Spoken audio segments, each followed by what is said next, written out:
It's TK Friday, and today on The Joy of Editing, I'll be doing a full edit of an image I'm entitling Early Morning Moonset. Stay tuned.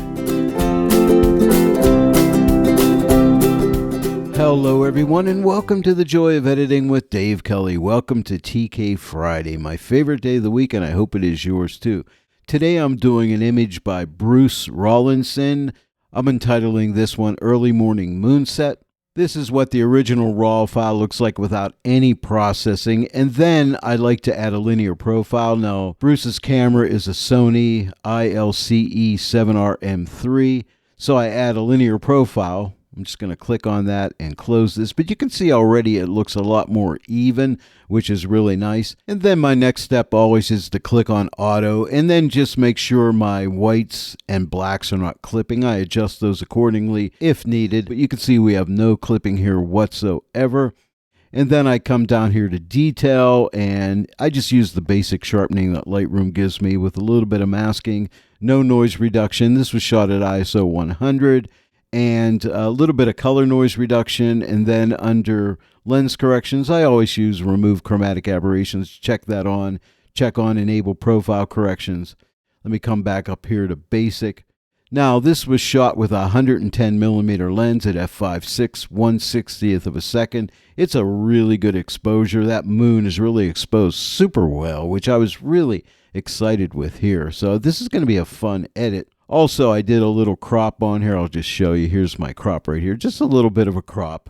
More of a cinematic look. And also, I did adjust the temperature slightly to the right just to warm it up a little bit. It was a bit on the cool side. There was also a dust spot right here that I used the healing tool from Lightroom to get rid of that. So when you get your image, it's going to look like this.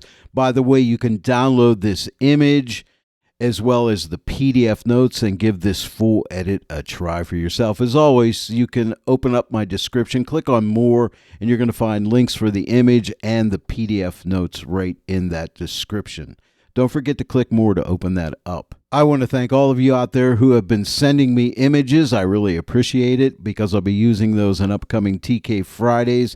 And if you have an image you'd like me to edit, just open up my description again and scroll down to the bottom. You'll find a contact me link. Click on that and contact me, and we can talk about doing one of your edits on a TK Friday. And by the way, if you don't yet own the TK9 plugin for Photoshop, you can save 15% off the TK9 plugin for Photoshop along with training videos. Use my promo code DK15. That gets you 15% off of everything. Not only are you saving money, but you're supporting the joy of editing with Dave Kelly when you use that promo code DK15. So thank you all for using my promo code. I really appreciate it. Well, now we're going to go over to Photoshop. All you need to do at this point would be to right-click on your image, go to Edit In, click on Edit in Photoshop, but I'm already there. Welcome to Photoshop and TK9. Let's get started. If you're a regular viewer of my TK Fridays, you know I always like to start out my image with balance and contrast. When I'm working on a landscape image with a sky and a foreground, I like to balance out the sky separately from the foreground, so we'll do that first. The first thing we need to do is find this button here to make a sky selection. Now, I have a combo panel opened up here as well as a CX panel. As you can see, they're both the same. They're just laid out differently. What I like to do is click on the TK button to open up my TK actions so I can access those from the CX panel, and then I work off of the combo panel. This button on either the combo or CX panel, what I want you to do is on a Mac, hold your command key down. On a PC, hold your control key down. As you're holding that down, click on this button, and what will happen, it'll save out a sky selection as a channel. And then hold that same command or control key down and then double click this button. And now it'll save out a foreground channel, and that's pretty cool. Plus, it's a big time saver. Now, what we're going to do is come up and click on the Luminosity Mask button because I like to use a Midtones 3. And the only reason I'm using it is to protect my lightest lights and my darkest darks from clipping, meaning losing detail. And that just protects that from happening. That's all this is used for, really. And then I want to output that to a color grading tool, so we'll click this button right here. And I really love the color grading tool. Now remember, I'll be working on a foreground and a sky, so I'm going to go ahead and duplicate this layer by clicking this button right here. And then we're going to come back and make the first color grading layer active. And you do that by simply clicking on the layer. Now we can do some color grading, but first I have this Midtones 3 mask on the first color grading layer as well as the second, but I'm on this layer right now, the first one, but I only want to work on the foreground first. So here's what we'll do. We're going to click on our mask calculator, and as you'll recall, we saved a sky and a foreground out as channels, as you can see down here. And this list shows me what is saved out as channels. That's pretty nice. And now what I want to do is I want to click X for intersect, and a message comes up and it says no channel mask chosen. Now this is a mistake, and I make this a lot, and I'm sure you will too. I'm just going to click OK because it's what it's telling me is, hey, you didn't tell me what you want. Do you want a foreground? Do you want a sky? I want a foreground. So click on foreground and now click that X to intersect. And now you can see the foreground right there. Now I want to address something right here. If you have the latest version of Photoshop, and you're getting little icons down here, and you're like, how did these go away? Well, in the latest update for Photoshop, they fixed that problem, okay? And I was holding off downloading the latest updates of Photoshop until they got this problem fixed. But what you need to do, if you're getting these badges here, in the new update, if you click right here, let's call this a hamburger menu, click here and come down to panel options. You see right here, panel options. Click panel options and the layers panel options comes up. And then at the very bottom, you see here, show layer mask badges. This is the checkbox. Uncheck that. If it's checked on and I click OK, you'll see there's those badges that all of us hate. Most of us do. Maybe some of you like them, but click this button again, the hamburger menu, and click on panel options and uncheck show layer mask badges and click OK, and they will be gone. So I was waiting until this latest update till they fixed that, and now I'm happy and I got the update. So if you hate those badges, now you know how to get rid of them. By the way, if you come up to the Photoshop menu, click on Photoshop 2024, at least in a Mac, it may be different on a PC. Click About Photoshop, and you can see what version you have. So the fix is in version 25.2.0, so make sure you have this update. Now we can adjust this foreground. By the way, if you click this double arrow button, you can see what this mask looks like. And there you can see it right there. I'm working on the foreground with that Midtones 3 mask to protect highlights and shadows from clipping. Click this button again. And now we can see the image again. Come up and click on the shadow button. I want to darken those shadows a little bit to add some contrast. I'm going to drag this to the left to like -27. Then we're going to go to the midtones. Click on the midtone button. And I want to open up the midtones, not too much because this is an early morning scene and we don't want it too light. I'm going to take it right there to a +21. And I also just want to kind of warm up that grass a little bit. It's a little bit really green there. So I'm going to click like right here. And that kind of warms up that grass a little bit. So here is the before and here's the after. Now we can move on to the sky. So click on the top color grading layer. And now I got to click on my mask calculator button again, but I forgot my little trick, which I always do. And that is if you hold your Command or Control key down and click on the mask calculator, it'll stay open until you click this X here. But I forgot to do that. So remember that one. You can Command or Control click it to keep it open, and then click X to close it anytime you want. And now we're going to click on sky. I won't make the mistake I made last time. And now I want to intersect the sky into that Midtones 3 mask by clicking the X. And now we have a sky with a Midtones 3 mask. We have some dark clouds up here, so I'm going to click the shadow button and see if I can darken those up a little bit. I'm going to move this slider to the left. This is a brightness slider. Let's try 40. Yeah, see, it just darkens them up a little bit. Now we'll go to midtone, so click on the midtone button. And I do want to darken down the sky, so I'm going to pull this slider to the left again over to 45 should be good. And now I want to slightly cool it off. It's nice. I like that warm look, but I just want to cool that off a little bit. And so I'll hover my cursor right here, and the tip of my cursor, wherever it is, when I click, that's where the center point of that circle will drop. So I'm going to click like right here, and that just cools the sky down a little bit. And next I'll click on the highlight button and just open up the highlights slightly, like a +10. That's it. So here's the before. I'm just shutting this layer off. Here's the before, and here's the after. And if we click on our before after button, we can see the overall before. We started out here, and now we're here. So we're off to a really nice start. And I love this first step of my editing process, balance and contrast, because it really helps me to get focused and to study the image and see where I need to take it to next. What I want to do next is just lighten up the foreground midtones and add a little bit of contrast in the midtones. So to do that, let's X out of the color grading tool by clicking this X. Nothing changes on the color grading tool layers. Click on the Luminosity Mask button, and I just want to do a gentle lightening of the midtones. I'll click on Midtones 1. Now you also have Midtones 2. It's a little lighter version of Midtones, and then Midtones 3, lighter yet. But I'm just wanting Midtones 1 because, again, I want to keep this subtle. I'll put this to a brightness contrast adjustment layer because with that I have obviously brightness and contrast, which are two of the things I want to do, but I only want to add it to the foreground. So remember, I have these handy foreground and sky channels saved out. So what we can do is click on our mask calculator, and I can either click on foreground and intersect the foreground into this mask, or I could click on sky and click on minus and subtract it from the mask, which is what I'm going to do.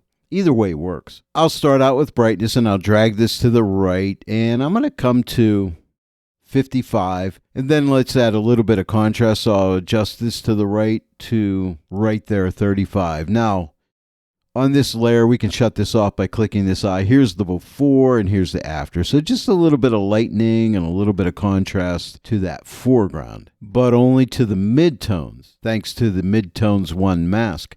And now what I want to do is work on this moon, because you know what? We can see, what do they call these areas of the moon? Seas, like the Sea of Tranquility, right? This is really cool. Bruce, you did a great job in this exposure. So what I'll do here is grab an object selection tool. So I'll click on this button here, and I have mine set for the rectangle mode, and I'm just going to draw a rectangle around the moon, and it selects it really nicely. And then I want to just attach that to a curves adjustment layer. So we'll click this button right here, and there's our moon right there. And now I want to click on this target selection tool, and one of these, I'm going to call it a C, the darker areas of the moon. I'll click and drop a point. And then on a light area of the moon, like right up in here, I'll click and drop a point. Now I have the light area here on the curve and the dark here. And I'm just going to slightly pull down on that darker area, not much, just to bring that out a little bit.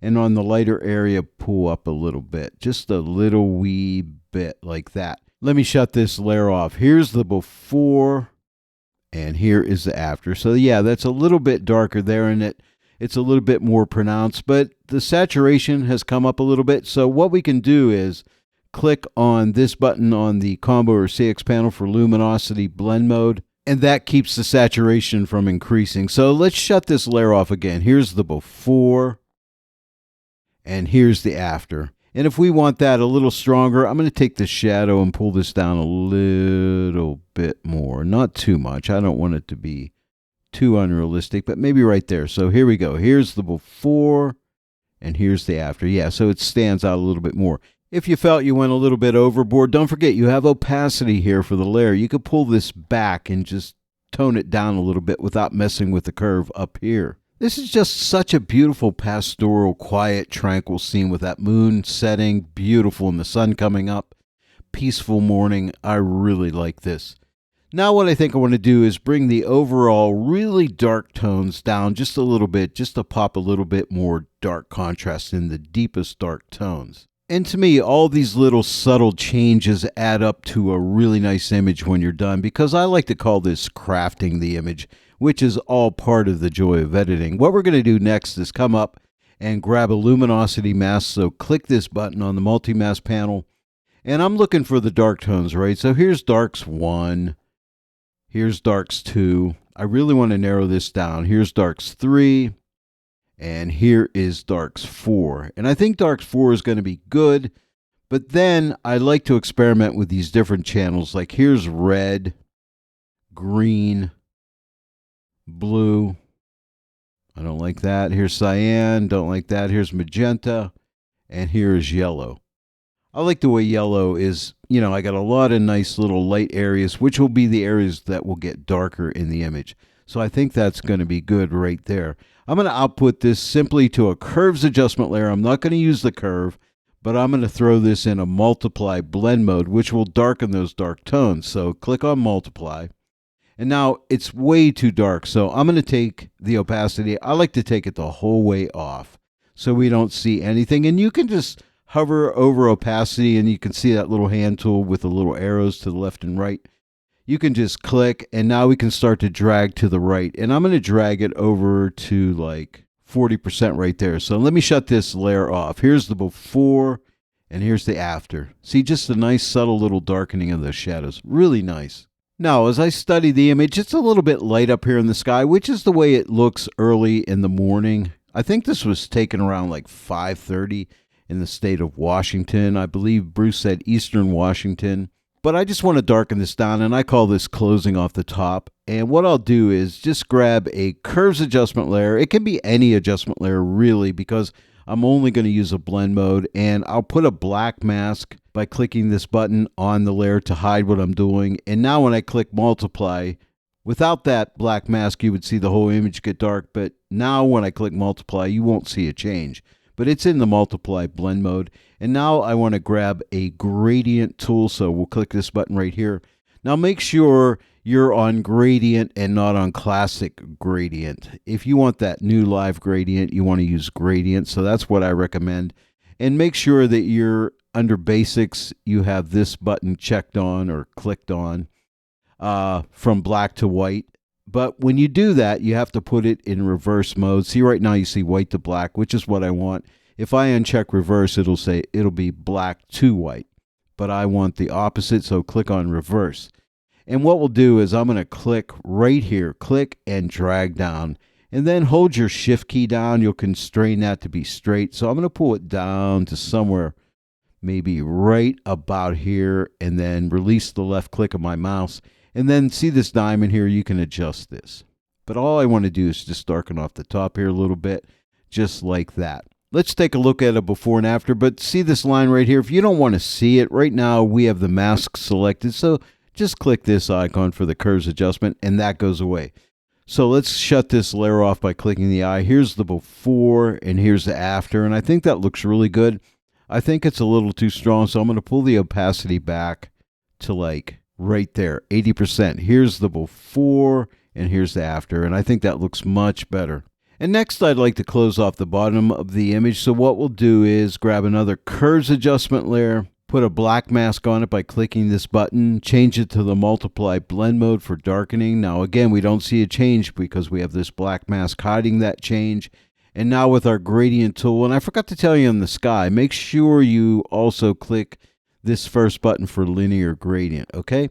And now what I want to do is just click right here and start to drag up, hold my shift key down to constrain that, and I'm going to pull it up to maybe right about here. Release the left click of your mouse, and then we can adjust this diamond here and make it just the way we like it. And I think maybe somewhere right around there. Now that's way too strong.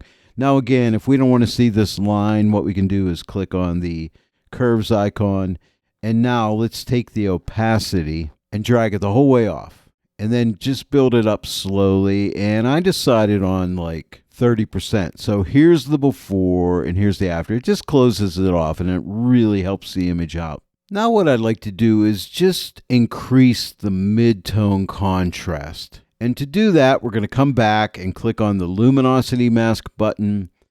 It's going to be a subtle mid-tone contrast boost, so click on midtones 1. I'll put it to a curves adjustment layer, and then I'm just going to lift up on the highlight side like this and pull down on the shadows like this, somewhere right around there. Now I think that's too much. I'm going to pull this opacity back to right there, 60%. Now if I don't want to increase the saturation, let me shut this off. Here's the before and here's the after. See, the saturation increases just a little bit. So we can change the blend mode from normal to luminosity. We can get that by clicking this button on the combo or CX panel, LUM for luminosity. Now here's the before and here's the after, but just a nice little mid-tone contrast boost. Now I did close off the top and bottom, but I still want to add a vignette. So I'm going to click on the basic vignette button on my actions. If your actions aren't open, click your TK button. That opens up your actions and click on Vignette, and your Gaussian blur comes up, and I usually just click OK. There's a radius here that the action determines for you, but just click OK, and I find that works fine. And this defaults at 30%, and what I decided on doing was increasing this to up to 50% right there. Now I do want to protect my darkest shadows. So what I'll do is click on this Blend If button. This gets you Edit Blend If. And I tried No Darks 1 and then No Darks 2. And I chose No Darks 2. So check it out. Here is before the vignette. I'll just shut this layer off. That's before and there's after. It's a nice subtle vignette, but I think it really helps you to keep your eyes in this scene. I'll X out of the Edit Blend If so we can see the multi-mask panel again. As I study the scene, I'm looking at this moon and I'm thinking maybe I want it like slightly lighter. Now, if you don't want to lighten it up anymore, you can leave this step out. But if you want it lighter, remember when we selected the moon on this step back here where I made those C's come out a little bit more? Hold your Command or Control key down and click on this layer mask and you'll make that moon selection again. And now what we can do is get a brightness contrast adjustment layer by clicking this button right here. And there's that mask. And all I did here was just lighten the moon up to like a +7 right there. Now check it out. Here's the before and here's the after. Just in case you want your viewer to really look at that beautiful setting moon, which to me, this image is all about that setting moon. Now, I'm at the part of the edit where I'm really enjoying what I've done so far, so this is where I like to start playing a little bit and trying maybe an action or two out, and so I decided on trying soft pop. So I'll click on it and let's see what we get. And here's the result. It definitely has a lot of pop, like too much pop, and you may say, well, gee, Dave, that's not good. I think that's not going to work. But you know what? Let's take opacity the whole way off to 0%, and then I'll just build it up slowly. And right here at 25%, here's the before and here's the after. So see, at 25%, it's a nice subtle, that's off and here's on. It's a nice subtle little pop. Now you can also play with this fill because this fill is at 15%. You can increase the soft pop by moving this higher than 15%. Or decrease it by moving it lower. But I find when I just want a subtle adjustment, I use the opacity. And in this case, 25%. So again, here's the before and here's the after. I know it's minimal, but I think it really helps the image. So I'm going to keep it. And now I'm looking at the foreground grass. You know what? I think I could do some work with this grass. Maybe shift the hue a little more towards yellow, a little bit away from green. So here's what I'll do.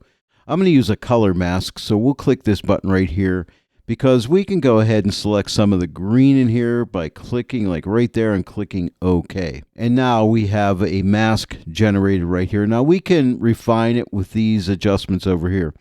So what I want to do is I just want to lighten it up to somewhere right about here. I just want to lighten it up. Now it's selected some area up here, but what I'll do is just grab a marquee tool and just marquee around this area right here and click this button right here for Mask the Mask. A Gaussian blur comes up. You can add a blur if you need to. I don't need one. It defaults at 0.1, which is basically no blur, and click OK. And now I just have that foreground area selecting just the green tones or the yellow tones really. Grass has a lot of yellow in it, by the way. And now we're going to output this to a hue saturation adjustment layer. And we can leave this on master because we've selected greens. And all I want to do here is I'll start out by shifting this hue a little more to the warm side. So I'll drag this slider to the left. See how it's warming up as I go? I don't want to go that much, but I think I want to go to right here like a -16. Look, here's the before and here's the after. So the before and the after. And maybe I'll just increase the saturation a little bit. And I'm going to drag this to the right, not much, to like right there, 23. Again, let me shut this layer off. Here's the before and here's the after. But see, that grass looks a little bit more natural, I think. And I want to work in the sky. These clouds are a little too blue for me, so I think I'll work on those. And I think another color mask will work. So click on the color mask button. And I'm going to sample some of these really blue tones in here, like right here, and click OK. And again, I want to adjust this brightness slider to the right, over to right about here. And again, I'm going to grab my marquee tool and just select this area right here, because it's selected some areas down in here. Wouldn't probably hurt anything, but why include them if we don't have to? And click the mask button. Click OK, and there it is. And let's output it to a hue saturation adjustment layer that is only targeting those blue tones. I'm going to start with the hue. I think I want to shift this hue to the right. So let's come up here to hue, and I'll start to move it to the right. Yeah, see how it'll get more pink as I go that way.